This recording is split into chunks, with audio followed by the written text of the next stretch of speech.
Welcome to another episode of Cabernet and Pray, where we drink good wine and we explore the deeper story of Christianity. Today we have a conversation with Wes Crawford, who is the Vice Provost of Abilene Christian University. He's the Associate Professor of American Church History and previously spent more than 20 years as a senior pastor. He spent his adult life straddling the fence between the church and the academy, and his academic writing is centered on religion in America, especially the relationship between black and white Christians. His other books are Shattering the Illusion and The Courage in the Sheer Silence. Wes has been married for 29 years to his wife, Kim, who's an elementary school teacher, and they have 4 kids who are all out of the house now. And he rubs that in at the end of the episode. I've never shared this with anybody publicly. If this was SportsCenter, that would be like such a hot take. Skip Bayless would have no idea. Stephen A. Smith would have no idea what to say if you drop that down. That is so good. The joke I always say is like, how'd you learn so much? You got to drink a lot. The power of food and beverage to lubricate an environment. Resistance to change is hurting the church. I'm not in the camp that God has a penis or a vagina or a body at all. I'm in the camp that God is a universal spirit. This is the strangest podcast that I have been on. I don't even know what to do. I'm kind of geeked up about this wine. So this is my second glass, and it delivers a little more of a punch than I expected. So if I get a little loopy, it's your fault. You told me to drink it on the show. I will also say as a confession, I am a lightweight. So I've had like 3 sips of this wine and I'm already feeling it. So this is fun. You've uncovered the mystery. You've exposed the formula. You've just duct taped together a number of things that aren't normally hanging out together, and I'm here for it. We're going to sit down at a table, we're going to have a glass of wine and some food, and we're going to talk about the beauty of Jesus. Thanks for what you're doing with this podcast and for the creative way you're doing it and the beautiful, positive spirit in which you're doing it. I really appreciate this venue, what you're doing. It is fun, and yet you dig into the deep stuff. I've heard about your podcast for a long time, and I love that you're a pastor and that you explore the world of faith through wine. That's very unique. I never thought of church history in terms of wine drinkers. I love this question. Really got my mind rolling. You had me with herbaceous notes, I want you to know. I'm ready to just stay here and live in the wine tour. I will never forget the first time I bought a bottle of wine by myself, which was yesterday. If you're familiar with drunk history, I thought it's like drunk theology. So I got a little spicy there. It's the peach wine. Apparently the wine is, here we are. Queer we are. Beer we are. No, it's wine, Jeremy. By the way, drinking this Pinot Grigio at 3 o'clock in the afternoon is making me even more direct in my communication than I normally would be. I know why you have your guests drink wine. It makes sense now. Yeah, I get it. A little bit of liquid courage to really unleash the beast. I think you've got a good podcast. So throw in the wine bit in there. That's nice, doesn't it? Cabernet and Pray, yeah. Well, today's guest wrote a book called One Nation Over God, which either means he has a lot of courage or a really good lawyer. Wes, welcome to the show. Yeah, thanks. Good to be here. Thanks, Jeremy. We're excited to dive in. Before we do, I'm going to talk about some wine. I am drinking a beauty today. I've got a 2018. This is a Napa Valley Cabernet Sauvignon, and it's got a lot of really intense fruit notes that I'm enjoying. Not as much of the tertiary, like meat and potato stuff that often comes with a cab. I'm getting a lot of fruit. And so for me, I'm getting black cherry, black plum, also a little bit of cedar and vanilla as well, which is nice because I'm not pairing this with a meal right now. I have no steak or anything else. So just a glass of wine. And it's always nice when it doesn't knock you off your socks. So that's what I got. And I want to tell you, Wes, I have a connection of the wine today with what we're about to talk about. Okay. So I did a little research on this one. This is a project made by 2 notable winemakers, Celia Welch and Mike Wolf. And this is basically a side project, as I understand it, that these 2 did. So they have their own claims to fame, their own beautiful things. And they said, hey, let's join together. And they produced this, which is what can happen when you merge 2 things together and it produces something beautiful.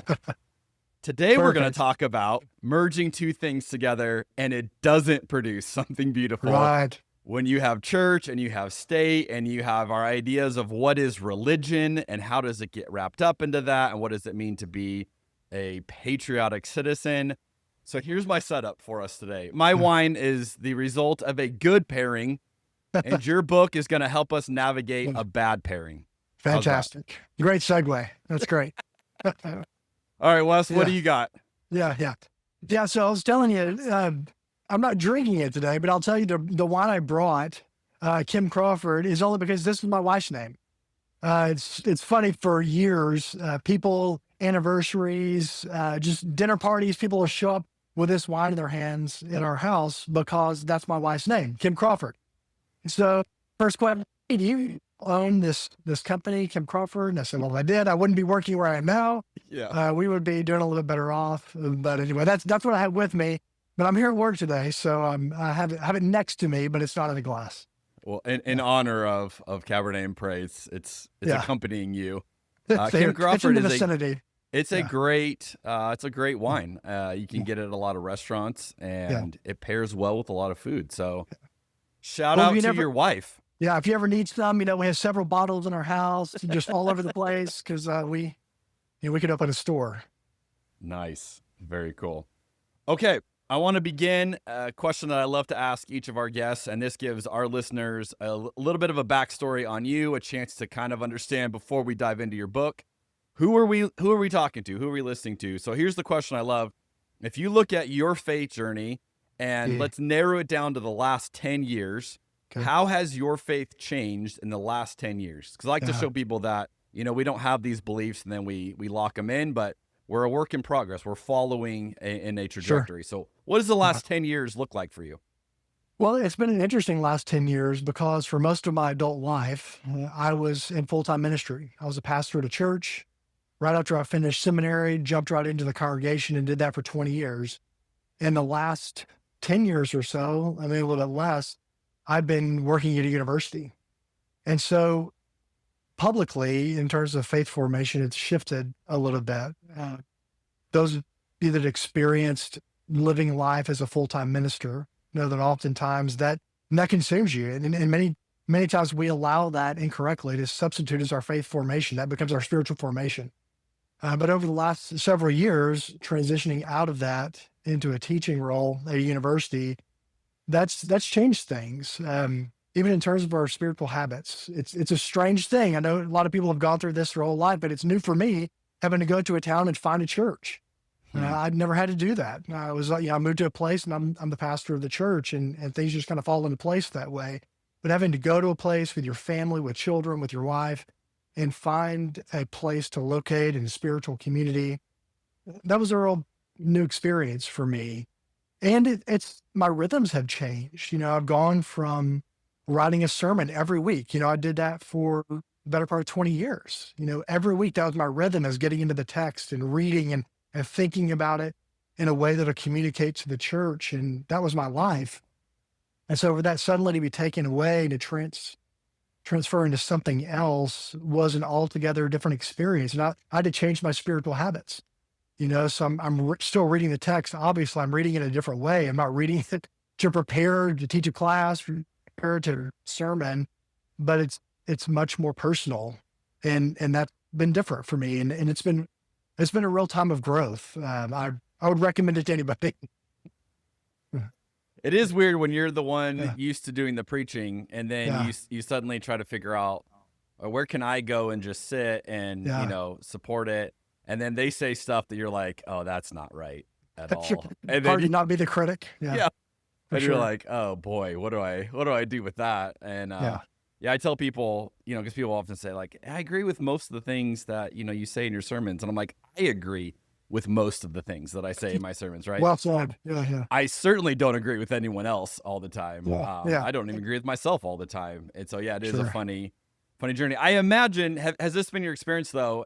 Moving from pastoral work to more of the academy, even the book that you just publishing, I would imagine it has given you some freedom to either explore topics or to say topics in ways that maybe you didn't have the same latitude in church ministry? Yes. I think it's just different. So I finished graduate school, over 20 years ago, almost 30 years ago now. I'm getting old. And in American religion, thinking about these topics, I remember first being introduced to the concept of American civil religion, which is really what this book is about, all those years ago in graduate school. And it really helped connect the dots for me because I've grown up in the church in America, the church in the American South. And there are several things which this book talks about that have always puzzled me about the exchange between religion and politics and religion and nation. And I never was able to really put it into words or make sense of it academically. But the concept of American civil religion helped me do that. It helped me understand the world around me in a little bit. So when I was teaching in a congregation, I always try to bring some of these kinds of things into the church. Because I think in what the book really tries to do, it's an attempt to take this academic concept that's been studied for, half a century in the academic world. American church historians and sociologists have been writing about American civil religion, but it's not something that's found its way into the church. And so one of my favorite things in congregational ministry was being able to have these kinds of conversations with people in the pew, either through a sermon or through a class at church, and just being able to unpack some of the concepts that I talk about in the book. And for me, it was fun because in the same way that kind of light bulb went off for me when I first was introduced to these concepts, I'm able to watch that happen in the church. And I know there are so many people in our country, especially right now, we're so passionate about this topic. When politics comes up, when any kinds of conversation about the nation or nationalism, patriotism, we're so bothered and passionate about some of these topics right now, and we don't know why. And I really believe that American civil religion helps us understand why. Why are we so drawn to these topics? Why are we so angry all of the time? And I meet so many people in the church and out of the church, they're just angry at one another. And I think understanding where we come from through this history really helps us understand that. It disarms the conversation a little bit. And I watched that happen in the church. And I love communicating that to students as well. And a lot of the people that I teach mostly graduate classes and people that are ready to enter ministry. And so they're just about to jump into this world of ministry and congregation. And they see, well, this is a complex time to be jumping into ministry with all of the things happening. And I think it gives them some context as well. So I really love this topic. It's a book I really have been writing in my head for about 20 plus years. And I'm excited to finally put the words on paper. You finally just wrote it out. These are things, my kids, when I wrote the manuscript, I had a couple of them kind of read through it. And they said, we've been hearing this from you for our whole lives. And so a lot of the things that I've been preaching and teaching, I finally just kind of put down on the page. Yeah, I get that reaction from my wife whenever I write something. Is like my latest book, she was like, yeah, well, I don't get what the big deal is. And I'm like, it's because you hear me talk about this all the time. But I said, other people aren't having these conversations. This is new, right? Yeah, This is novel to somebody else. Yeah. Well, for the rest of us who don't get to grow up in your house, we're grateful that you put these ideas into words, and you do a really good job in the book. And so the book is One Nation Over God. You do a really good job addressing that why. Like, why do we feel this? Why? And I think some of the things that you say, it was like the way you said it was like, oh, well, yeah. That's why. And so I want to go right to the deep end of my favorite quote that I just thought, this is such a succinct way to say this. And it wasn't like I've never thought this before, but it's like I've never thought it as clearly as you stated it. And then it was like, well, that just puts that in such a good perspective. Here's the idea, and I just love this.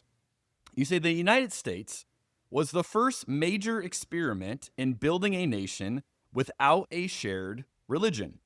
It was an audacious idea because once you remove religion from the center of public life, you have to replace it with something.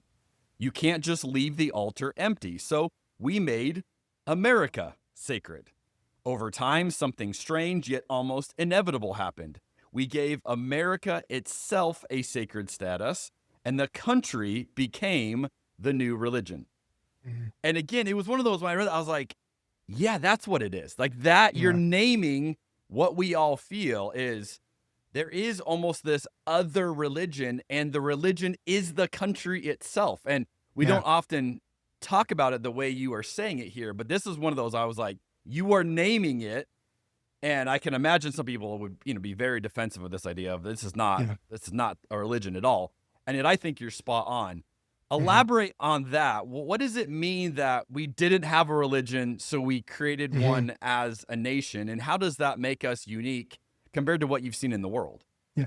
Actually, I think people of faith have an advantage in this conversation over those that don't have faith. I think our understanding of God, the nature of God and God in community, I think most people of faith would recognize and believe that we were created to be in community. We were created to be with each other. We were not created to be alone off on a desert island somewhere. We were made to be together. And I just think that's the way human communities work. And for most of human history, the thing that has united civilizations together has been their religion. And so if you go back even into ancient societies, archaeologists will unearth these communities and they start moving the dirt around, and they find the houses and the marketplace. What is consistent in all of these findings that we've uncovered is that at the center of those civilizations, both symbolically and literally, was the place of worship. It was the temple. It was the church building. And what this means is that the religion united everybody together, so that was in the center, and then you may have moved beyond there to the marketplace and the residential homes beyond that. But at the center of the community, at the center of communal life, was religion. And it has been that way for all of human history until America arrived. I mean, even into Europe, into the 15th, 16th century, just the dawn of the Protestant Reformation. That is what united the community together. Everyone held religion in common. And so if you were living in Italy, in the 14th century, how did you determine what your religion was? Well, it wasn't up to you, right? It was the church. It was the Roman church at that time, and everybody was a part of that. Even into the beginning of the Protestant Reformation, if you lived in Germany, you were a Lutheran, as we would come to call it today. Or if you lived in England, you were part of the Church of England, and you really didn't have a choice in the matter. Were you a Protestant or a Catholic? Well, it depended on the monarch, right? If the king was Protestant, so were you. If the queen happened to be Catholic in that moment, well, then so were you. And you did not have a choice. But America started something new, something different. And when the founders finally got together and began to talk about what to do about religion, it's appropriate. Here we are, right, at the 250th anniversary of when they had these conversations. And by the time they had those conversations in 1776 and the years after that, when they're creating the new nation itself, colonists had been here for a long time. And they'd settled all over the place, in Pennsylvania, and what is today Pennsylvania, and the colonies in the South. And in each of these places, there was incredible religious diversity. I mean, if you lived in what came to be the American South, there were a lot of evangelicals, Baptists, Methodists, still today. If you were in Pennsylvania, what came to be Pennsylvania, there were Quakers and there were atheists and there were Muslims and there were, just the whole smorgasbord of religions. And there was incredible diversity. So by the time they were crafting this constitution and trying to decide what to do with religion, they really had no choice. I mean, there were some of the founding leaders that wanted to make Christianity, just broadly speaking, not Methodist or Catholic or Baptist, but they just want to make Christianity the established religion. And that would be the thing that we all held in common. But by that time, it was too late. There was already so much incredible religious diversity. You can't, as I say, you can't put the toothpaste back in the tube by that time. And so what they did is they advocated for full religious liberty. And we've heard that phrase our whole lives, and we take it for granted, but we forget just how novel that was. There had never been a place where there was full religious liberty, where you had the ability to choose to practice your faith this way or that way, or to not practice faith at all. This was completely different. But one of the implications of that is if religion is not going to unite us, well, then what will? There was a philosopher, sociologist, Emil Durkheim. I'm sure a lot of people have heard the name before, but one of the things he talked about was the function of religion in the world. And if you ask somebody, what is religion for? Well, people of faith may answer that one way, to be close to God, all these kinds of things. Yes. And one of the primary functions of religion is it coheres us together. It forms people into a civilization. It provides a common language and common habits and rituals and calendars. And we didn't have that. It was the first time in human history that we know of where a civilization could not unite around their faith. And so what we've done over time, this is what the book addresses a lot, is, as you just mentioned, we began to attach sacred significance and religious significance to the way in which we view our country, the way we view our nation. And there are some positive things about that. I mean, it has functioned to unite us together as Americans. It has given us common language, but over time it is, I think people of faith would say it's gone too far. Sometimes it's moved into the realm of idolatry, and we can see that certainly in our own time. But that's, I think my response there is that lacking any sort of established religion, we had to have something to unite us as a community, as a civilization. And so we've kind of made America our religion over time. So it makes me wonder, as you look at Europe today, and it's not that way, right? It's not, well, we are this religion because the king is. Yeah. And you have a post-Christian reality. Do you think that they will move more toward what we have in America, where the actual country itself becomes sacred? I don't know. It's interesting. In some ways, America has blazed the trail in some ways. So once America offered freedom of religion, certainly we've seen that carry over not only to Europe, but a vast part of the world. And that has happened. And in other ways, we are seeing, those who study religion, we're seeing that we are following their trajectory. As Europe has become in a post-Christian, as we would say, and those massive cathedrals that are all over, beautiful cathedrals all across Europe that are largely empty on Sunday morning. They're good to take tours in now. They're great to take tours, and they're beautiful stained glass windows, right? But you know what? We have some of those here too in America. And so there are some that are prognosticating, here we are, maybe 30, 40 years away from that, maybe less. And some of these massive cathedrals that we have, maybe more toward the northeast part of our country, they're more and more largely empty. And so we may be following that path as well.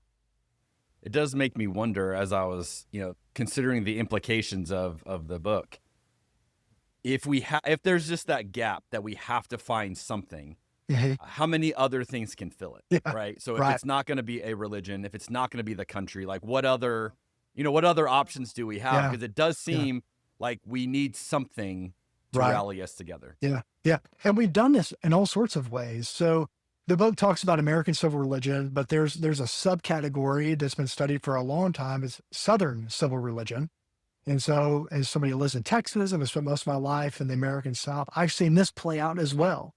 And so just to kind of briefly touch on this, one of the ways in which we have made America sacred is we've attached religious significance to various kinds of things. So, for example, religions that have had staying power, that have endured over generations and generations, they have certain things in common. There's some religions that are here today, gone tomorrow, but there are some, Judaism, Christianity, Islam, Buddhism, that have stood the test of time, and they've endured for millennia. And all of them have these things in common. They all have a sacred text. They have sacred rituals. They have a sacred calendar. They have sacred people. They have sacred symbols. And these things have united them. So think in terms of Christianity, we have the Bible. We have a sacred symbol with a cross. We have sacred people, Paul, Jesus, obviously. We have a sacred calendar, Easter, Christmas. We have all these sacred rituals, baptism, communion. And religion has functioned that way. Those things have cohered religious people for generations and generations.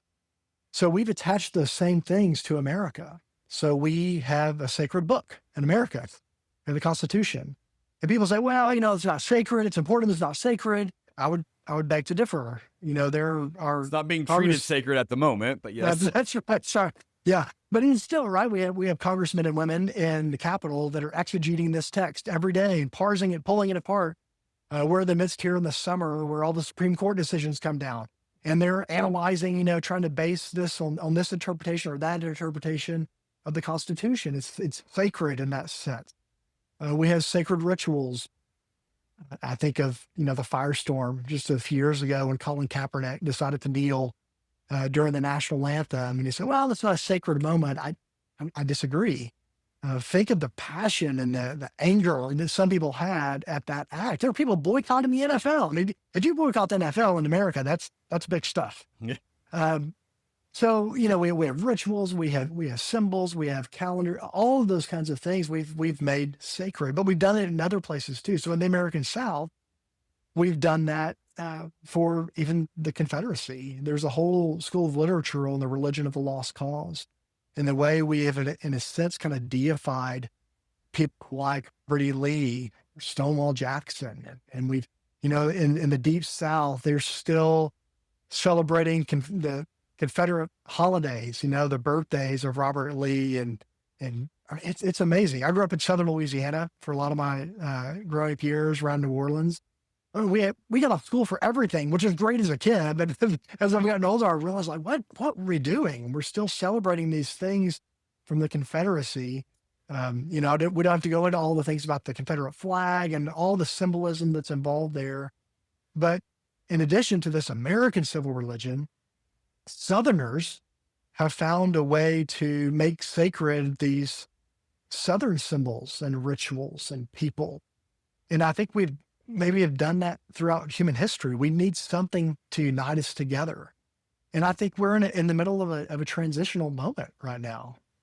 I don't think that America, patriotism, these kinds of is uniting us as it once did, or at least you could say there are at least two very different versions of what America is and is all about. And so I think we are in a critical moment in history. And I think the jury's still out on where this lands. But those things that have united us for the better part of 250 years are not necessarily doing that in this present moment.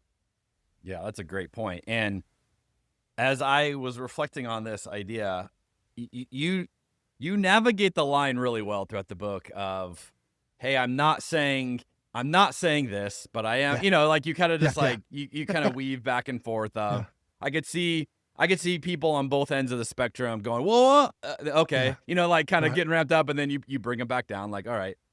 So here's a question I just feel like I want to push on a little bit, because this is where I am like, okay, but here's where I get a little bit stuck. If the country has become a religion unto itself, which I think you make a compelling argument, as a Christian then, how can we make the argument that it is healthy for us to participate in two religions? Yeah, that's a great question. I have very good friends in ministry and out of ministry that for years, they don't say the Pledge of Allegiance. They don't, there's some troubling lines in the Pledge of Allegiance, namely the first one, I pledge allegiance to the flag, and our allegiance should be only to God. So I get that. I understand that. The things that I'm drawn to about this idea of patriotism, we're about to celebrate the 4th of July, all those things, I do think there are some positive aspects of allowing us to hold some things in common, giving us common language. Almost like, okay, so I'm a huge sports fan. I was born in Arkansas, and so this has been a tough decade, but I'm an Arkansas Razorback fan. And when I go to those games in Northwest Arkansas, here are these people that have all these things that are not in common, but they have this thing in common. And they come to the stadium and they cheer together. And there's something about that commonality that I think is good. It builds, sometimes kind of builds civilizations. It builds relationship in some ways. And I think in many ways, our patriotism has the ability to do that in positive ways. I do think, and I would agree with you, I think it can very easily move into idolatry. And so I talked about this in the book a little bit. I think in terms of flags, one of the things that's troubling, it's always been troubling to me, is I drive past a lot of, you say, kind of evangelical churches in my area or private Christian schools, and they have, these flags outside of a flagpole. And the top flag, right, is this American flag. And underneath that is this Christian flag, which is a strange concept unto itself. But there's a lot of symbolism there. And what they're saying in a sense is, we're Americans first and we're Christians second. The illustration that I use in this book, that probably early on in my life, the event that caused me to begin thinking along these lines more than anything else, was traveling to Branson, Missouri with my family. My parents lived there. They had a house there. My grandparents lived up there for a long time, and they would take us as kids. And so if you've ever been to Branson, it's an experience, and it's changed over the years, but basically it's this small community. I think the population's, 10,000 people today, but on any given summer, there are millions of people that make their way to this tiny little town in the middle of the Ozarks. But it's made its name because it had these little theaters with variety shows. Many of them are populated by multi-generational families. They sing together and all the things. And some people go to these shows at night. And I remember as a kid going to these shows, and it began to dawn on me, my teenage years, a specific aspect of these shows that I was troubled by. And it is this, that all of the shows, no matter which one you're going up, and there are dozens and dozens and dozens of these shows, they all ended the same way, no matter what show it is. The second to last song in every show is a religious song. It's a gospel song. It's, Amazing Grace, How Great Thou Art, whatever it is. And it's a pretty religious crowd in that space. And so they're reverent. They appreciate the song. They clap really loud. They love the song. But then the last song in all of these shows, no matter what show it is some sort of patriotic song. It's the national anthem. It's God Bless the USA. It's Proud to be an American, Lee Greenwood. And when they sing the songs, when they perform those songs, there's never been an exception to this in my presence, is that the audience stands. And I remember, 13, 14, 15 years old, attending those shows, and it began to dawn on me as one that was being raised in a Christian home, very religious family, very religious parents. And I began to wonder, so why are they standing for this national anthem, but they're not standing for Amazing Grace? What's going on here? And that was really the first time in my life where I began to wrestle with this concept. And there is a reverence with which people offer their pride in their country that I think supersedes their allegiance to God.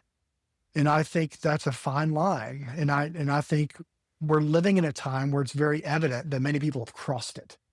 There are some things happening in our time, in our world, and being condoned by Christian people that are appalling, just absolutely appalling. And I think most generations of Christians in the past and around the world in the present recognize just how appalling they are. But the fact that Christian people can justify that, and the ways in which they attempt to justify that are scary and frustrating and sad. I think a lot of us that kind of recognize some of these things over the last few years have spent some time in depression and frustration because it's become very apparent. And that's why I think the book is so timely. I think it helps us see how we've arrived at this point where our faith in America is more important to us than our faith in God. And our allegiance to America or a specific political party is much stronger than our allegiance to the ethics of Jesus. And I think that's very apparent in our world right now. And I think what your book does a good job of is naming it, because I think I could imagine a lot of people going, no, I don't do that. I don't believe that, but in function, they do, right? In practice, they do. And when you notice their behavior, when you notice the things that they say, the things that they do, you go, you absolutely do. But there's this delusion that we have of, no, that's separate. And so I do think that would be probably the uncomfortable part for someone reading your book is the mirror that you hold to them of like, no, this is a religion to you, and this might be your primary religion, even though in your head it's not. I think that's helpful because I like your sports analogy, and I think that's a great way to offer an alternative to that, because I'm a diehard Yankees fan. Yeah. Which means if I meet someone who's a Red Sox fan, we immediately have banter. I'm going to tease them. I have like a list of jokes I say, you know, like we're immediately built in because there's a rivalry there. But at no point would that supersede the way I'm going to treat them as a Christian. Right. And for me with sports, and probably most people, you go, yeah, that's easier to do. Although I have met some crazy sports diehards that maybe are in the same category. Likewise. It is their religion. Yeah. But I think for most of us, we can say, no, that's something separate. So I can be drawn together by other Yankee fans. I can have rivalries of competing fans. But at the end of the day, none of that supersedes, hey, this is just for fun. This is not my religion. I think what you're pointing out and what this conversation gets into is we might say one thing, but our actions are showing this is a religion. And in a lot of cases, it's the top religion. And you have so many ways of explaining it. You have a great quote that I think totally illustrates this. You say, it's no wonder that politics feels like a religion. We've wrapped our ideologies in sacred cloth. The American flag is often displayed alongside or above, as you just mentioned, the Christian flag in some sanctuaries. The Constitution is quoted in sermons. The cross and the ballot box have fused. And when that happens, disagreement feels like betrayal or even heresy. And I was like, yes. Yep. And then you say this, when someone votes differently, it's not just a political choice, it's a spiritual threat. Yeah. And that now you're taking it a layer down of when this becomes religion, and then you disagree with me. Now we have not just a political difference, we have a spiritual difference. Right. So talk about that. How does that creep in from now that I've made this my religion to now you are a spiritual threat to me because you're not honoring the country the way I am? Right. Because we've elevated these principles to sacred status, personalities, political ideology. What's fascinating to me, and something that hasn't been studied as much, but there's a guy named Robert Wolfnow, wrote a book many, many years ago called The Restructuring of American Religion. I remember reading it in graduate school. He makes a compelling argument. I mean, like 30 years ago, maybe longer, when he wrote this book. And he talks about the impact of region. And he makes the comment there that region is one of the strongest forces in terms of our loyalty in our religion. So the illustration he uses, he said, if you take a Southern Baptist and a Southern Methodist, and you compare them to a Northern Baptist and a Northern Methodist, he said the Northern Baptist and Northern Methodist are going to have more in common theologically than the Southern Methodist and Northern Methodist. That region is a strong, strong impact. And I bring that up because I think that it influences our politics. We see that in politics, the red states, the blue states. What's fascinating to me, I come from a denomination that is a free church tradition. We don't have any sort of denominational headquarters. And so there's incredible diversity among our different congregations. And so I live in the American South, and I know in a lot of congregations that I've worshiped in, that I've been a part of, in these red states, there are Christian people, leaders in these congregations that couldn't fathom, right? They couldn't fathom the possibility you could be a Christian and a Democrat. They just can't. How can anybody be a Democrat and still be a Christian? Now, what's fascinating to me is if I were to go to some congregations that I know of my same tribe up in New York City, which I know of, they would make it from the other lens. They would say, how in the world could you be a Christian and be a Republican?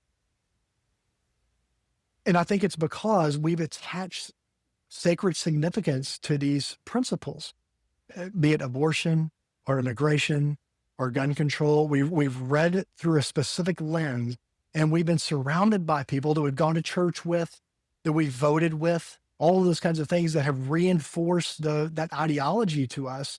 And so, if our Christian brothers and sisters in our congregation all agree that it is this way, and that's been reinforced over and over and over again, sometimes in the foyer, sometimes in the pulpit, then we begin to merge those things together, and it's hard for us to pull them apart.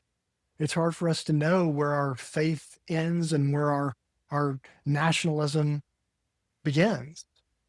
And I want to be careful here too. I'm not one of those that says you need to keep politics out of religion, because I think that's ridiculous.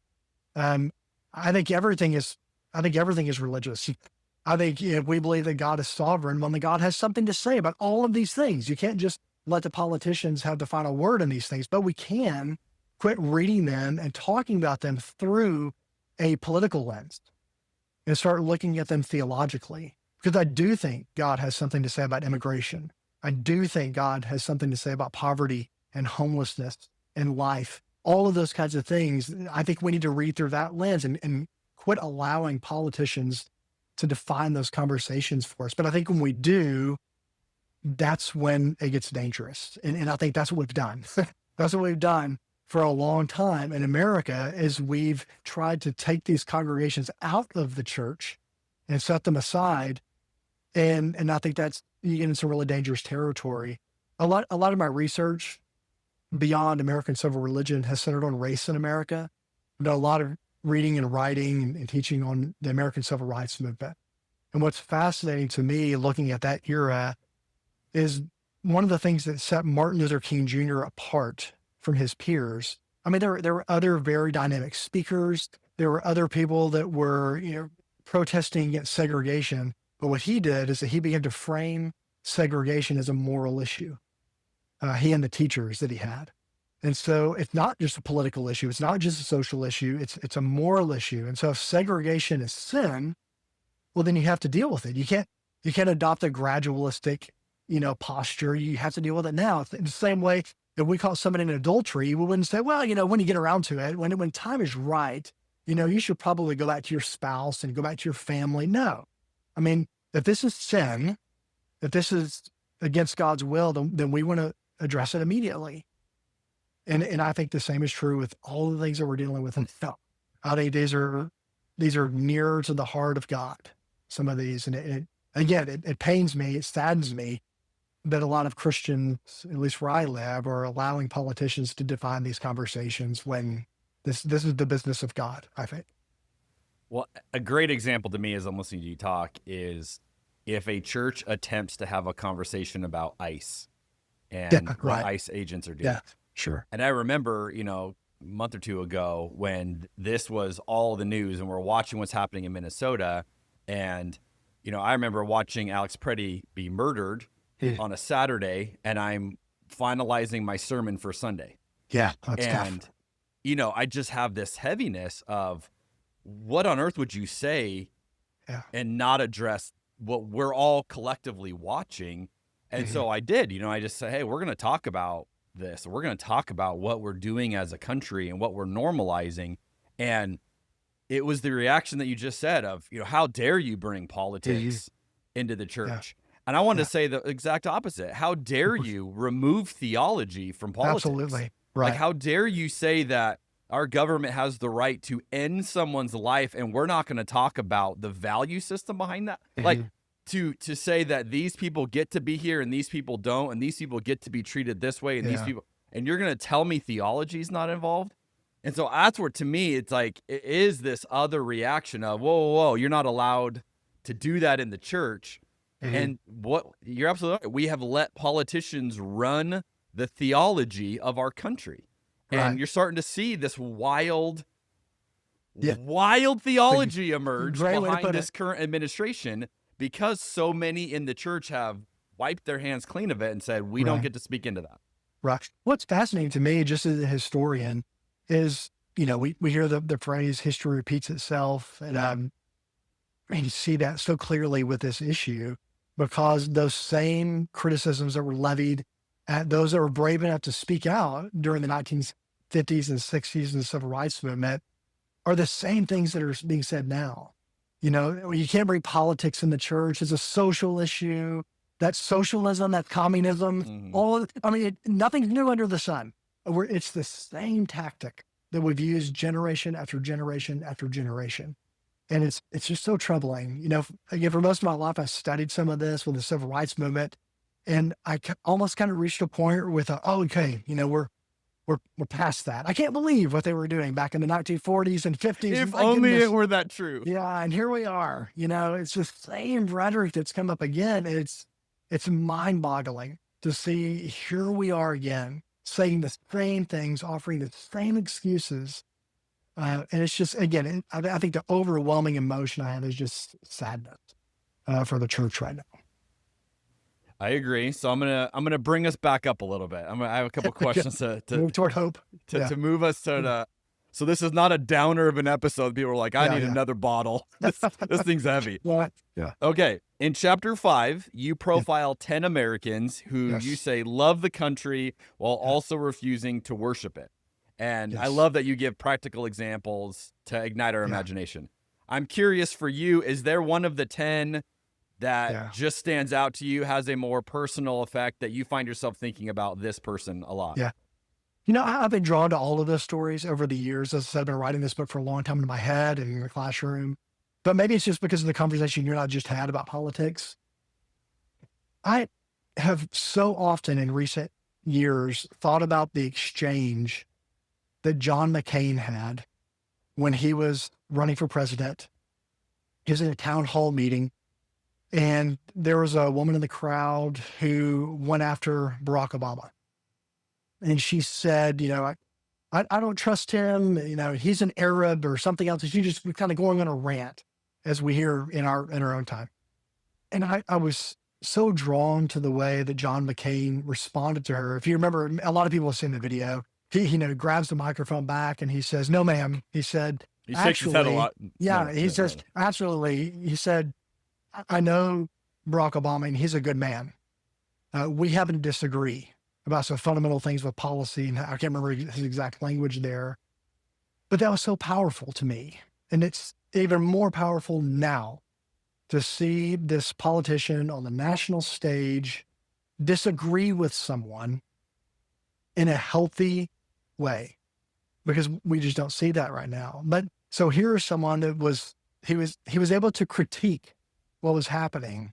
You know, we're thinking of another one, John Lewis, right? A hero of the civil rights movement, who was able to critique segregation. It was one of the principal faces of the civil rights movement. They're in Selma, crossing the bridge, and is beaten to the point of death. And he was right in the middle of those things, critiquing this injustice that he saw in America. And still, he spent the rest of his life as a congressman in the heart of American democracy, loving this country. He critiqued it because he loved this place and loved the people and loved the ideas that have defined these principles that have seemingly defined America: freedom and liberty and justice.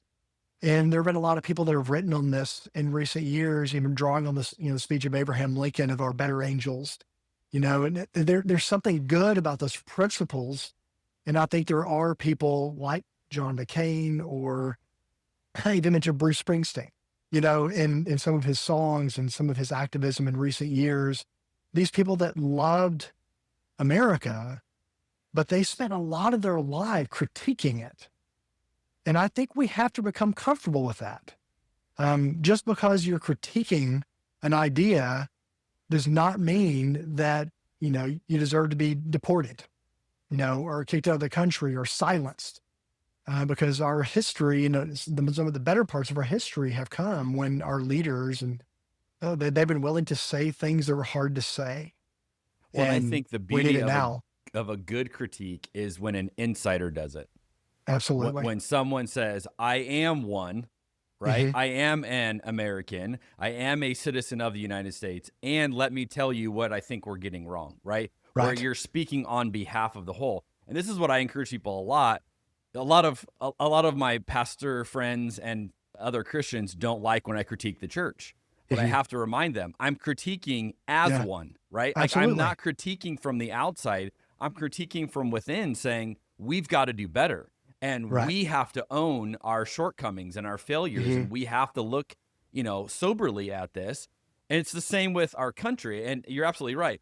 And I'm even noticing with this presidency, like that's becoming more and more of a loyalty pledge where you don't get to speak ill of anything, because then that's immediately unpatriotic, Right. and now you're against it. It's like, no, we've fundamentally lost what it means to love something and critique it from within. Sure. Yeah, this is become the cardinal sin, right? To disagree with a policy or to speak against or to, publicly have any sort of hint of disloyalty. That's dangerous when we get there.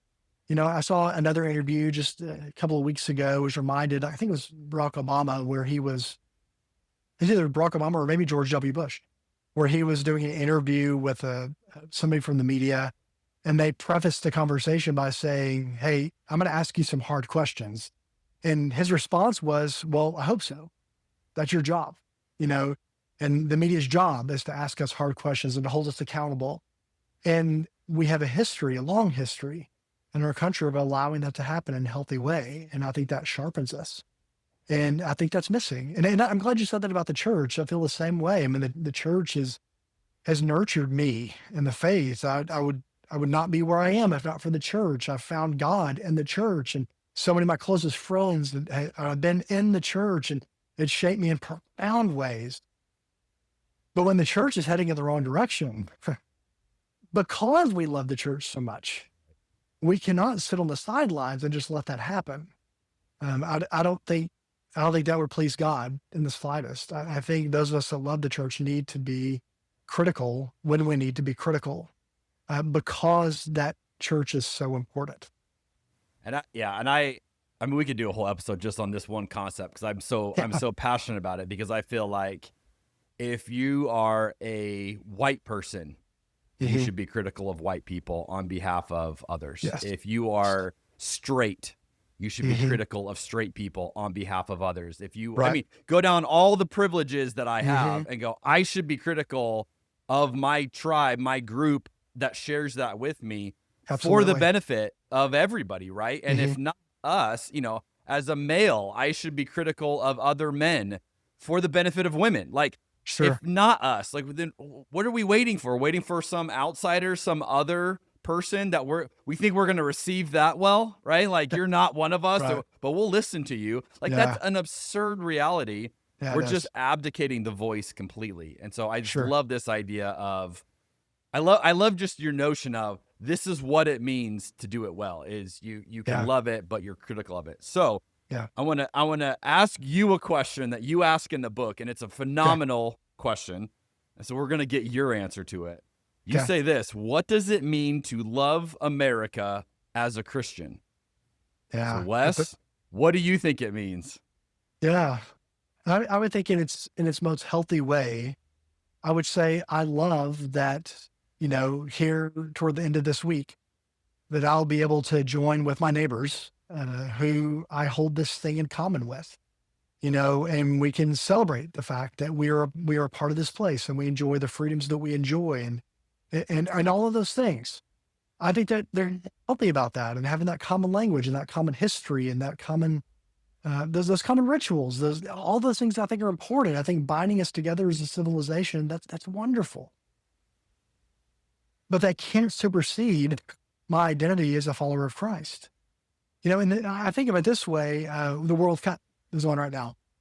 I'm not a soccer fan. I'm trying to be a soccer fan. I'm trying to immerse myself in this. I'm trying to learn the rules and watch this. I'm so confused by what they're doing half the time. Why is the score 1-0? This was my yelling at the TV in the afternoons. So I'm cheering for America, right? I'm cheering for America. I want America to win. But I've also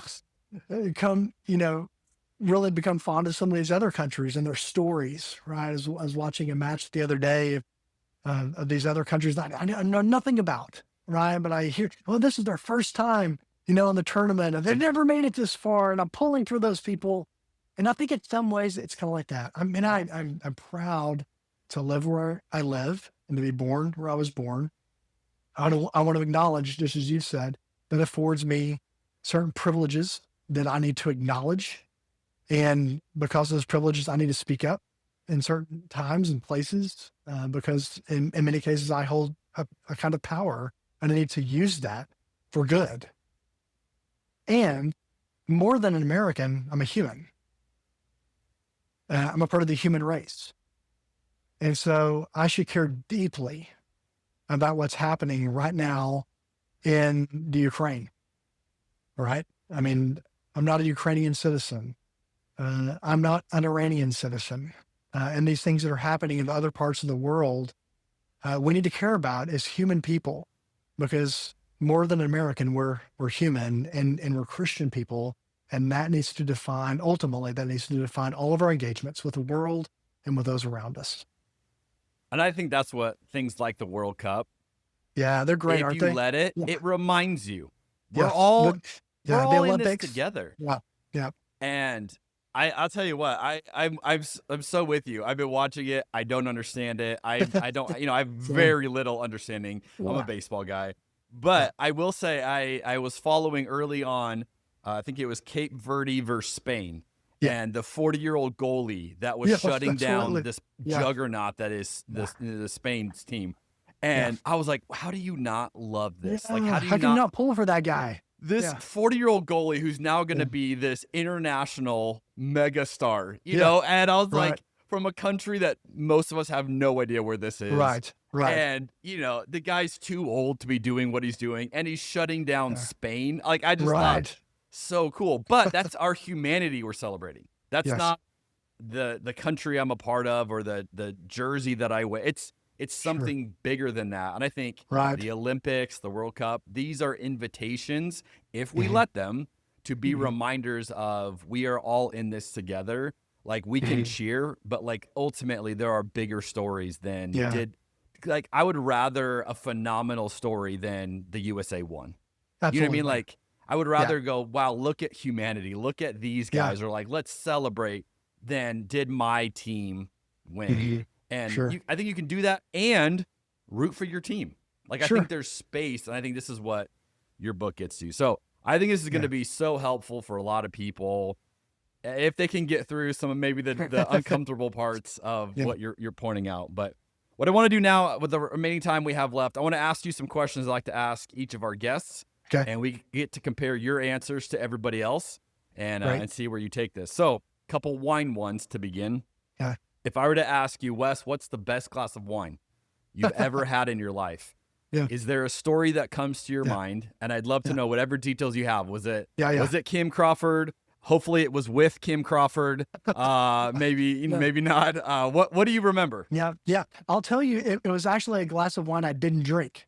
And let me tell you what happened. So I lived for a while in Nashville, Tennessee. I went to Vanderbilt in graduate school. And while we were there, my son was born. One of my sons was born. And I remember the night, we've been to the hospital all day. Luke is born. We're a couple of blocks from the hospital. My parents are in town, and they take me to dinner that night at Ruth Chris Steakhouse. Oh, nice. It's a couple of blocks from the hospital, right there next to Vanderbilt. And so we're there. It's packed that night. We're waiting in line. And as often was the case when we were in Nashville, we ran into this like a famous person. So I'm sitting there in line with Clint Black, country singer, and his wife, Lisa Hartman Black, something like that. I can't remember now. It's been years ago. She was well known as well at that time. He's a famous country singer at that time. So we start talking around this conversation in line. And I tell him, I'm here. We're celebrating the birth of my son who was just born. And, I'm a student over here. And we got to talking for a while. And then he got his table. Then we got our table. And a little while later, I'm sitting there with my parents. Now, you have to keep in mind, this is an important part of the story, that I come from a really conservative Christian household, kind of teetotaler, Southern Christian. And my parents very much like no alcohol, like none, just like, it's not allowed in the house. Just you can't talk about it. All those kinds of stuff. That's the world I grew up in my household. So we're sitting there. It's toward the end of the meal. The waiter comes over and he says, based on to celebrate the birth of your son, Mr. Black over here would like to buy you the finest bottle of champagne in the restaurant to celebrate your son's birth. Wow. So I'm thinking, oh, this is fantastic. This is awesome. So my mother, who's sitting there, she says, no. I'm sorry, we don't drink. Oh no. So the best glass of wine or champagne I ever drank was the one that I actually didn't. So they ended up buying our meal anyway. So good for Clint Black. Clint Black, if you're out there, thank you for buying a meal for me and my family 23 years ago. I'll never forget that moment. What a moment. Have you forgiven your mom? You know, it's one of those things with your mom. Like, you have to forgive your mom, right? But I'll never forget that moment. When it's the best bottle of champagne at My Ruth wife Chris? didn't forgive me. Yeah. So I went up to the hospital right after her and told Kim the story. And she's like, what? You know, why didn't you just take it and bring it back or something else? So I dropped the ball on that one for her. Man. Yeah. That's the story I always think about when I think of wine and champagne. That's a hard one to forget. I'm not gonna lie, I feel a little heartbroken for you. That's Yeah. That's a tough one. Okay. Which member of church history would you trust to pick out a bottle of wine for you? Oh, wow. And who would you not trust and why? That's good. That's good. Wow. You know, I've always been kind of in my own tradition. I've always kind of been on the edge a little bit of belonging because of some of the things that I'm willing to say in public. And another person like that in history was Martin Luther. And so maybe I would trust him. I think we're wired the same way in a little bit, just to be able to challenge some of the things that are happening. And he was also known to drink a good bottle of wine. And so I think that would work well. Boy, who would I not trust? There's a lot of people I wouldn't trust with wine or anything else. You know, I think of one person from my own tradition. There was a preacher, this has nothing to do with wine, but it's kind of related why I wouldn't trust him. There was a guy in my own tradition, a preacher. That's probably one of the foremost preachers in our tradition in the early 20th century. A guy named Foy Wallace Jr. It just sounds ominous. It does sound intense. It does. Foy Wallace Jr. He's a preacher, incredibly racist. Said some horrific things about Black people in the early 20th century from the pulpit, writing in journals. And he had incredible influence, you know, and that's even more damaging, right? When not only are they saying it, but they know that they have the power and the influence to influence everybody else.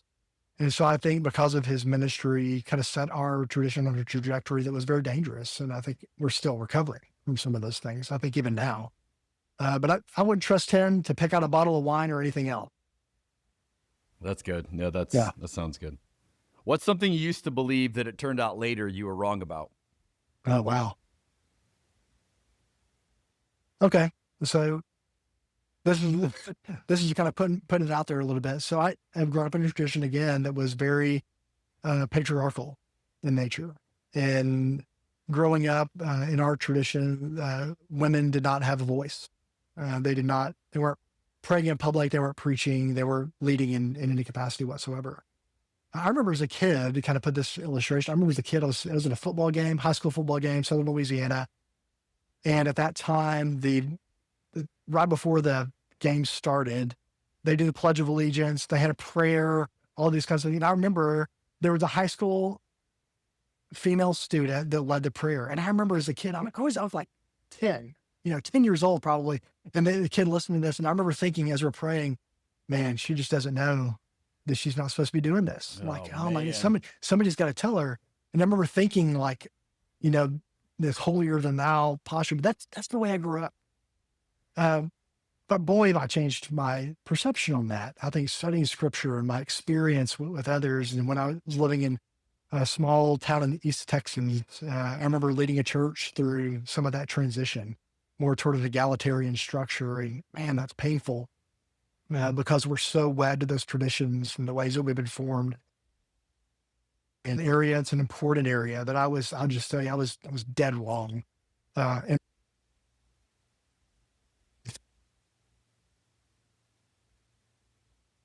think differently and open up scripture in a different way, and was able to change my views on that. Yeah, it's a bad idea to exclude half the church. Absolutely. Yeah, what could go wrong, right? Just as a little side note, just for those listening. Yeah, absolutely. What do you see as the main issue facing Christianity in the U.S. today? I think it's what we've been talking about. I really do. I think that we have a lot of Christian people that have much more allegiance to their country and their political party than they do to Jesus. And people can say that's not true all they want, but actions speak louder than words. I think it's very evident. I mean, you know, how can a Christian justify some of the things that we're saying about immigration, and it's just, one example. It's mind boggling. It's obvious. And I think if we're not careful, I think we're going to lose this generation. I really do. I work on a college campus, and I talk to younger Christians all the time, and they see it. I mean, they see the hypocrisy. They see the actions of church leaders do not gel well with the Sermon on the Mount. And in fact, the more we act like Jesus, we're like, people say we're woke, or as if that's some sort of a criticism or something else. No, actually, we're loving the poor, and we're feeding the hungry, and we care about those that don't have a voice, and that's at the heart of Jesus. And I think we're at a dangerous moment when we're allowing our political affiliation and political allegiances to trump, pardon the pun, trump our allegiance to God. I'd rather be awoke than asleep. So absolutely, yeah. If it's wake if up you're choosing or between sleep, the two, I'll wake up. Right. That's yeah. I'll be woke. I'll do other. Yeah. What's something blowing your mind right now that you're thinking about or learning? Oh, well, that's a good one. This is not related to anything we've been talking about, but artificial intelligence, I think, is incredible right now. I spend a lot of time thinking about that. And it's complex, right? It's, I work at a university, and we're trying to figure out how do we help prepare college students to enter a world that is being completely inundated with artificial intelligence, And so we're dealing with that on the one hand, we want to prepare them well to enter this space that's so different from the world of 5 years ago. And at the same time, there's this impulse, this recognition that is, as people of faith, thinking about some of the ethical, theological issues related to this, and the amount of resources this is taking, and the way that's changing the world. And that one's occupying a lot of space in my brain right now, just trying to figure out how do we move faithfully and healthily into tomorrow with this issue. I feel like going into AI is kind of like quantum physics and the quantum, realm of like, the more you dive in, the more you like, I don't understand this stuff. Yeah, and it's absolutely bigger and scarier and more bizarre. But I'm with you. I'm a sucker for what does this mean? And let's go think about this. And what are the implications of this? Yeah. I love it. What's something you're excited about right now? Let's see. Again, something kind of unrelated to what we've been talking about, but I'm excited about this season of my life. So my wife and I, we have 4 children. We have 2 girls that are twins that are 25 years old, living in the Metroplex area. We have a son that's 23, and we have a son that's 21. And so our youngest is about to start his senior year of college. And we're just kind of entering the season of life, this very much empty nest. Our youngest, Ben, has been out of the house now for 3 years, but he's still in town attending ACU where I teach. And it's great having him around, but it's a weird time because our evenings look so different. I had a meeting this morning with a faculty member at our college that has younger children, and she was talking about a practice that my wife and I had so often in the summers. We want to coordinate all of our kids going to summer camp at the same time so we can have this getaway vacation. And now we have all of this time with each other, and I'm loving this time of life, and I'm excited about that. And so I feel like we're so relatively young, and our kids are adulting in a good way, and it's fun to interact with them as adults, as real people, and not as our children in that way. And that's been exhilarating to me over the last couple of years, and I'm just excited to see where all that leads. Wes, I have 5 kids at home, and I feel like it's a little rude for you to talk about how excited you are for this season. Hey, for a while we had 4 kids under 4. It was the days of, we had the twins at once, and they're all just right there together. So, man, it was, there are parts of that season of my life I just don't even remember. I think it was asleep. Well, my daughter the other day, she's getting into babysitting, and she was asking me about things that I've learned about changing diapers. And I'm an expert on this. And I explained to her, I changed diapers regularly for a decade. Like, because of our 5, the way they're spread out, literally 10 years in a row with no breaks. Like I have 10 years. And I think, was it Malcolm Gladwell talked about 10,000 hours or 10 years? You're an expert. I'm literally an expert in changing diapers. I did it for 10,000 hours, Crazy. And it's just so funny. You're like, that was a season. Like, I don't really remember that season because I was so sleep deprived. Yeah. But it is really, the older I get, the more I appreciate the uniqueness of kind of each of the areas you can go through. Yeah. I'm telling you, I sound like an old man now, but man, before you know it, Jeremy, that season's going to be over. You're going to miss those things. And it's true. There's some truth on that, but we are really enjoying this season. But I think my goal is just what you said, of like, enjoy every season, right? So enjoy the season you're in. And as our kids, our oldest is 17, as they're becoming adults, I'm a big fan of them. It's like, I really like the adult versions of you that you guys are turning into. Yeah. And so even I listen to you, and I'm like, I'm excited for that. I'm not wishing it, upon it, but that sounds appealing to interact with you. Yeah. So yeah, it's really cool. like Kids, they're getting married and interacting with them in that respect. It's just fun. It's a great season. That's cool. All right. As we wrap this up, is there anything I did not ask you about that you're like, look, I got to address this or we cannot close this episode out? I don't think so, man. You did a great job hitting all the high points. Well, thank you. It you. was really good. Yeah. Yeah. All right. Well, if you have that blessing, if someone's listening to this and they're like, I like this guy, I need to lean into this conversation, what's the easiest way for someone to connect with you, maybe online? Yeah. I have a Substack. They're active on Instagram. So just look for Wes Crawford. You can find it. I try to write about once a week. A lot of the things I'm writing about now are really on these topics. And so if you want to kind of a preview of the book that comes out in October, you can kind of get a taste of that in the next several weeks as I'm writing about it. Do we have an official launch date? October 6th is, I think, the official release date. Yeah. Okay. Yeah. You can pre-order it now on Earbuds. Also Amazon. I think it's available. Yeah. Awesome. Well, Wes, I think you are giving certainly the church a gift. I don't know if most Americans will view this as a gift, but you are giving the church a gift in the ability to help think this through more objectively, to hopefully recognize where we have allowed another religion to creep in and take more of our allegiance than perhaps we are aware of. And it would be my hope that as people read this book, they have some aha moments where it's like, oh, that is what I'm doing, and a chance to go, I don't want to do that, and I want to do it better. And so thank you for writing this. Thank you for the work that you're doing, and thanks for spending time on an afternoon in Texas to join us on the pod today. Yeah, I appreciate you having me, Jeremy. Appreciate it. Well, everybody, go check out One Nation Over God. You can go pre-order it, support Wes, and should make for some fun conversations right before Thanksgiving when you're with your family. Should keep it on the table. There you go. We'll see you on the next episode of Cabernet and Pray. Thanks, friends.